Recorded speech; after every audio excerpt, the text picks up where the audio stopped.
आप सोचिए, एक बाबा जो साइकिल पे तावीज और पत्थर बेचता था, आज 106 करोड़ का हिंदुओं को कन्वर्ट करने का सिंडिकेट चला रहा है।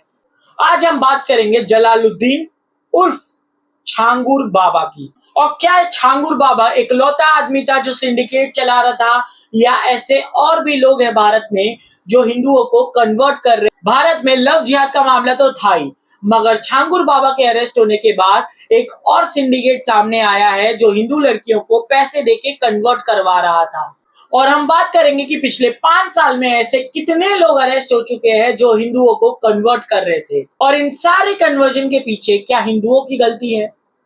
इस वीडियो में हम खोलेंगे कुछ ऐसे राज जो आपका दिमाग घुमा के रख देंगे कि कैसे भारत में कन्वर्जन इतने बड़े पैमाने पे चल रहा है, और कैसे छांगुर बाबा जो पहले पत्थर बेचता था आज 70 कमरों के महल में रहता है। 106 करोड़ के रैकेट चलाने वाले छांगुर बाबा का एक एक सच्चाई हम आपको बताएंगे, और कैसे भारत में कन्वर्जन रैकेट चलता है इस बारे में भी। बने रहिए इस वीडियो में, देखते रहिए वृत्ति वॉक्स।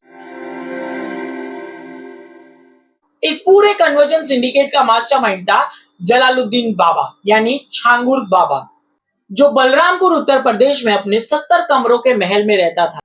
छांगुर बाबा का इन्वेस्टमेंट मिडिल ईस्ट से आता था, जहां इसके 40 बैंक अकाउंट में 106 करोड़ रुपए पाए गए। लड़कियों को कन्वर्ट करने के लिए अलग अलग रेट काटते हैं। अगर लड़की ब्राह्मण क्षत्रिय है तो 16 लाख, और अगर SC ST दलित से आती है तो उसके 8 लाख रुपए। ATS ने छांगुर को अरेस्ट किया। ED ने जब फंड ट्रेस किया तो पता चला 70 कमरों के महल में ये पूरा रैकेट चल रहा था। फिर बाबा ने उस 70 कमरों के महल को बुलडोजर से ध्वस्त कर दिया। जब छांगुर बाबा के बारे में बाकी तहकीकात की गई तो उसकी प्रॉपर्टी न सिर्फ बलरामपुर में बल्कि पुणे, लोनावला और महाराष्ट्र के अलग अलग हिस्सों में, उत्तर प्रदेश के अलग अलग हिस्सों में भी पाई गई। इन सब में छांगुर बाबा का जो साथ दे रही थी वो थी उसकी पत्नी नीतू, जो कन्वर्ट होने के बाद नसरीन बन चुकी थी। नसरीन का काम सिंपल था, वो गरीब घर की हिंदू लड़कियों को ढूंढती थी, उनको टारगेट करती थी, विडोज को ढूंढती थी, उनको टारगेट करती थी, पैसे का लालच देती थी, पीर बाबा से मिलाने का वादा करती थी। पीर बाबा यानी कि छांगुर बाबा, और बताती थी कैसे छांगुर बाबा ने उसकी जिंदगी बदल दी कन्वर्ट करने के बाद। वैसे ही वो उन लोगों को भी बोलती थी कि तुम भी कन्वर्ट करो, इस्लाम को स्वीकार करो, छांगुर बाबा तुम्हारी जिंदगी बदल देंगे।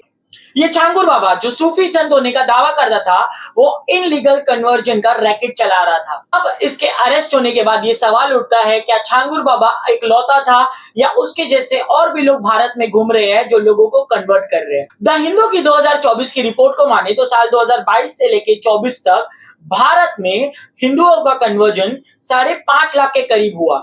भारत का संविधान सबको हक देता है कि वो जिस धर्म को मानना चाहे उस धर्म को मान सकता है, उसकी चीजों को फॉलो कर सकता है।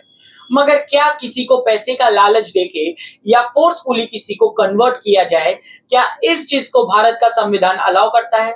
और क्या इसके खिलाफ कोई कानून नहीं बनना चाहिए? भारत में कन्वर्जन रोकने के लिए कई स्टेट ने एक लॉ को इंट्रोड्यूस किया है, prohibition of unlawful religion conversion 2021। State जैसे उत्तर प्रदेश, उड़ीसा, मध्य प्रदेश, छत्तीसगढ़, अरुणाचल प्रदेश और हिमाचल प्रदेश। आज उत्तर प्रदेश गवर्नमेंट इस छांगुर बाबा के खिलाफ तो एक्शन ले रही है। इसे अरेस्ट कर लिया गया है, 70 कमरों का इसकी हवेली को तोड़ा जा रहा है। मगर क्या ये छांगुर बाबा इकलौता है जो कन्वर्जन रैकेट चला रहा है इंडिया में? तो जवाब है नहीं। ऐसे बहुत से रैकेट है भारत में जो कन्वर्जन सिंडिकेट चला रहे हैं। छांगुर बाबा तो उनमें से बस एक नाम मात्र है। सितंबर 2021 में एक ऐसी घटना सामने आई थी जब मौलाना कलीम सिद्दीकी और उमर गौतम अरेस्ट होते हैं कन्वर्जन करने के लिए। 5 लाख लोगों को कन्वर्ट करवाया था इन्होंने। 20 करोड़ की फंडिंग थी उनके पास फॉरेन NGO की, और ये सब कुछ चल रहा था भारत के कैपिटल यानी कि न्यू दिल्ली के अंदर। मात्र इस्लाम में ही नहीं, हिंदुओं का कन्वर्जन हो रहा है। एक कन्वर्जन का मामला आया था जहां हिंदुओं को क्रिश्चियन बनवाया जा रहा था।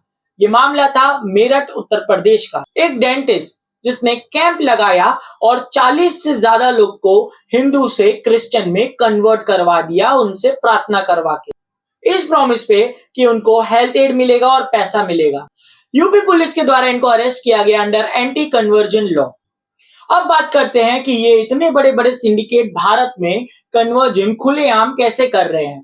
इसमें सबसे बड़ी गलती है हमारे भारत के पॉलिटिक्स की, जहां ऐसे लोगों को कांग्रेस जैसी पार्टियां या तो टिकट दे देती है या तो अपना पॉलिटिकल सपोर्ट दे देती है। अगर छांगुर बाबा के केस में ही देखें तो इसे कांग्रेस से फुल टू सपोर्ट था और यूपी में ऐसे कन्वर्जन करने वाले कई लोग अरेस्ट हुए हैं जिनको डायरेक्ट या इनडायरेक्ट सपोर्ट समाजवादी पार्टी से था। ये नेता अपना वोट बैंक चमकाने के लिए हिंदुओं को कन्वर्ट करवा रहे हैं और ऐसे लोगों का साथ दे रहे हैं जो हिंदुओं को कन्वर्ट करने का सिंडिकेट चला रहे हैं। भारत की आजादी को 75 साल से ज्यादा हो चुका है, मगर इस फोर्सफुल कन्वर्जन को रोकने के लिए आज तक कोई भी लॉ सामने नहीं आया है। इंडिया में स्टेट वाइज तो इस चीज के लिए कानून बन गया, मगर क्या ऑल ओवर इंडिया के लिए कोई भी कानून इंट्रोड्यूस होगा? बीजेपी जो हिंदुओं के साथ खड़े होने का दावा करती है, बीजेपी ने भी आज तक इस बारे में कोई भी कानून ऑल ओवर इंडिया बनाने का नहीं सोचा। इसमें गलती खाली गवर्नमेंट की नहीं है, इसमें गलती है हर एक हिंदू की, क्योंकि हिंदू जाति में बढ़ जाता है, हिंदू महाराष्ट्र में, साउथ इंडिया में लैंग्वेज पे बढ़ जाता है और वो पार्टियां जो दावा करती थी हिंदुओं के साथ खड़े होने का, आज वो हिंदुओं को भाषा पे जातियों में बांट रही है, चाहे वो कांग्रेस हो, शिवसेना हो, मनसे हो या बीजेपी भी हो। जहां कांग्रेस चिल्ला रही है हिंदुओं में जाति जनगणना करो, पर क्या कभी कांग्रेस ने मुसलमानों के बीच में जाति जनगणना करने की सोची? मुसलमान में भी तो अलग अलग जाति होती है, बट उनके बीच में जनगणना करने की कभी नहीं सोची और हिंदुओं को जातियों में बांटने की साजिश की जा रही है। ऐसे ही महाराष्ट्र में शिवसेना और मनसे हिंदुओं को भाषा के नाम पे बांट रही है। और जब बिहार की बात करें, बिहार में जब वोटर वेरिफिकेशन की बात हुई ताकि बिहार के इलेक्शन में सिर्फ बिहारी वोट कर पाए ना कि बांग्लादेशी, तो आरजेडी और कांग्रेस ने इसका विरोध किया। क्या भारत का पॉलिटिक्स इस हद तक गिर चुका है कि पॉलिटिक्स के नाम पे वो हिंदुओं को, भारतीयों को हमेशा दबाएंगे, कुचलेंगे? अगर आपको ये बात सही लगी तो कमेंट कीजिए अपना ओपिनियन, क्योंकि आपका ओपिनियन मैटर करता है। वीडियो इंफॉर्मेटिव लगा तो लाइक कीजिए, ज्यादा से ज्यादा इस वीडियो को शेयर कीजिए और सब्सक्राइब कीजिए वृत्ति वॉक्स को।